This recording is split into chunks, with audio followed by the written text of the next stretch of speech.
Good morning. Here is the news at 10. First, the highlights. Sanwo-Olu pledges completion of Adion Phase 2 waterworks in 12 months. President Tinubu reaffirms commitment to prioritize Nigeria's security.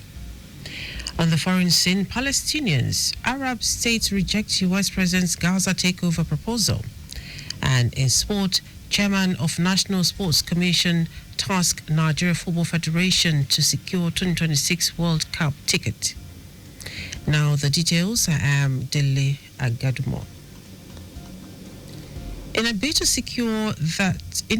ensure that Lagosians enjoy potable water, Lagos State Governor Babajide Sanwo-Olu has assured that his administration will complete the 70 million gallons per day Adion Phase 2 water treatment plant in 12 months. Governor Sanwo-Olu gave the assurance during his working visit to Adion, accompanied by the Deputy Governor, Obafemi Hamzat, Commissioner for the Environment and Water Resources, Tokunbo Wahab, some cabinet members and top government officials. Governor Sanwo-Olu, who commended all stakeholders for keeping faith with the project despite challenges, noted that when completed, the supply of potable water from the waterworks will ensure the socio-economic and lifestyle of Lagos residents. Adion Waterworks is about a kilometer and a half inside the premises, but we have to come out and you can see the right of way where these huge pipes, which is going all the way to Akute, which is another almost 6 kilometers away from here, which is where the raw water will be taken from Ogun River in Akute, and it's from there it gets transported all the way to Adion. What we notice, is that this is an impressive civil works that has to be painstakingly done.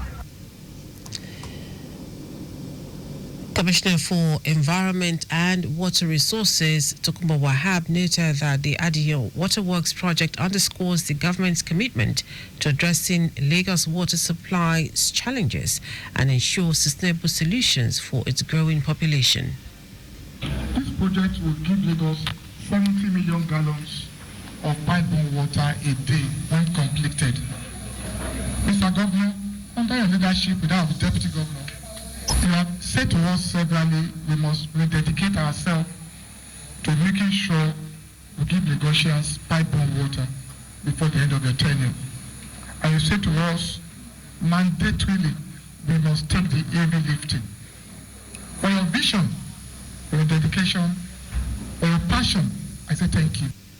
Also speaking, the General Manager, Lagos State Water Corporation, Mukhtar Tijani, commended Governor Babajide Sanwo-Olu for committing huge resources to the project, which the civil work is at 80% completion stage, electromechanical work at 75%, as work is progressing on the installation of 1,600 millimeters pipeline for the raw water from Ogun River in Akute to Adion Waterworks, spanning 8.1 kilometers. The Adion water treatment scheme was to be executed in 3 phases. Adion Phase 1, which is operating next door, exists today. Adion Phase 2, which is the reason why we're here, is under construction. And Adion Phase 3, which will be built on this same land that we're on. All these 3 water treatment schemes are to draw water from Akute at the River Ogun. The total water abstraction will be about 1 million cubic meters. Our correspondent Adiola Akinlele reports that the Adion water treatment plant, an entirely gravity plant with reduced water consumption, is the only one of its kind in Africa, expected to reduce public complaints by residents about inconsistent water supply.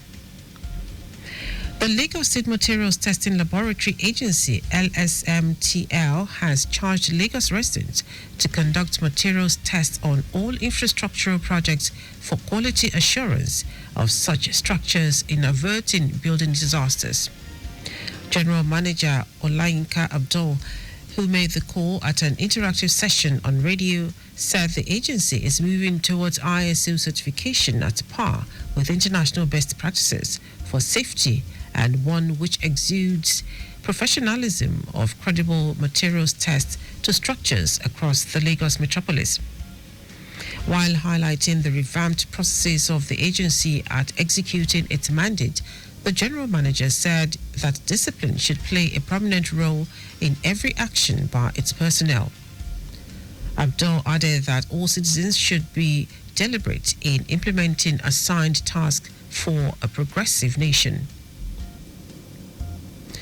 The Lagos State Debt Management Office has held its annual staff retreat with the theme Exploring Alternative Debt Instruments for Infrastructure Development, Social, Diaspora and Environmental Impact Bonds. Speaking at the retreat, Permanent Secretary, Debt Management Office, Alake Sanusi, outlined the agency's significant milestones in deploying diverse debt financing strategies to meet the state's infrastructure needs across multiple sectors. She stated that the need for innovative financing tools beyond traditional debt instruments in line with rapid urbanization and volatile economic climate, stating that social, diaspora and environmental impact bonds present groundbreaking opportunities to mobilize resources while ensuring that developmental initiatives generate both economic and measurable social and environmental benefits. Sanusi said that strategic initiatives and robust financial management practices had upgraded the state's credit rating from AA to AAA by Fitch Ratings. In his keynote address, Commissioner for Finance, Oluyomi Abayomi, described the retreat as a vital forum to reflect, strategize, and reaffirm the critical role of the Debt Management Office in shaping the state's financial future. Now to the rest of the stories. President Bola Tinubu has reaffirmed his administration's commitment to strengthening Nigeria's security architecture, stressing that he has prioritized the national security as a fundamental aspect of his governance. Speaking at the Chief of Defense Staff Joint Task Force Commanders Conference in Abuja, Tinubu lauded the military and security agencies for their relentless efforts in combating security threats across the country. Tinubu, who was represented by the Minister of Defense, Mohammed Badaru, also emphasized the need for synergy among all security arms to effectively tackle the evolving security landscape. He urged conference participants to explore innovative solutions, integrate emerging technologies, and foster multi-agency cooperation to counter the nation's security threats effectively. The Chief of Defense Staff, General Christopher Musa, highlighted the growing security threats posed by the proliferation of improvised explosive devices and the increasing use of armed drones by terrorists. He stressed the urgent need for the military to adopt innovative and adaptive strategies to counter these threats effectively. The Federal Road Safety Corps, FRSC, has recorded the installation of speed limiters in 187,284 vehicles as part of efforts to reduce road crashes caused by excessive speed.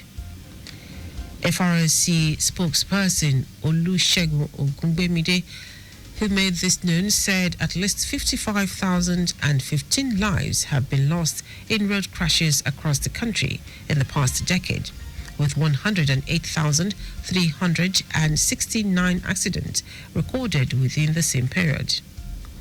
Ogungbemide linked these alarming figures to excessive speed, which he described as the leading cause of road crashes, injuries and fatalities in Nigeria. The FRSC spokesperson noted that a large number of registered commercial vehicles in Nigeria are yet to install the device, stressing the urgency of compliance. Ogungbemide explained that the Corps introduced the speed limiter policy, which was approved on April 1, 2016 by former President Muhammadu Buhari, while full implementation and enforcement began on October 1, 2016 following extensive consultations with stakeholders. He added that the initiative aimed at regulating vehicle speeds to a national threshold faced several challenges. Wife of the president, Oluremi Tinubu, has commiserated with Governor Dauda Lawal and the people of Zamfara State on the tragic incident of the fire that gutted an Islamic school where 17 lives were lost. Mrs. Tinubu, in a statement, said the incident brings to mind the need for precautionary safety measures in all public facilities. She prayed that Allah comforts and gives the families and loved ones of the departed the fortitude to bear the painful loss and grant the souls of the departed Al-Jannah Fidaw. Now to foreign news. Palestinian President Mahmoud Abbas has strongly rejected President Donald Trump's proposal for the U.S. to take over Gaza and resettle the 2.1 million Palestinians living there. Abbas stressed that Palestine will not allow the rights of its people to be infringed on, warning that Gaza is an integral part of the state of Palestine and forced displacement would be a serious violation of international law. Hamas, whose 15-month war with Israel has caused widespread devastation, said Trump's plan would put oil on the fire in the region. The idea has also been rejected by countries in the region such as Jordan and Egypt and key U.S. allies, while UN issued a warning against any form of ethnic cleansing. U.S. Secretary General Antonio Guterres said Gaza is an integral part of a future Palestinian state, telling a meeting in New York the rights of Palestinians to live as human beings in their own land was slipping further out of reach. Now, sports. Chairman of the National Sports Commission, Shehu Diko, has charged the Nigeria Football Federation to ensure the Super Eagles qualifies for the 2026 World Cup.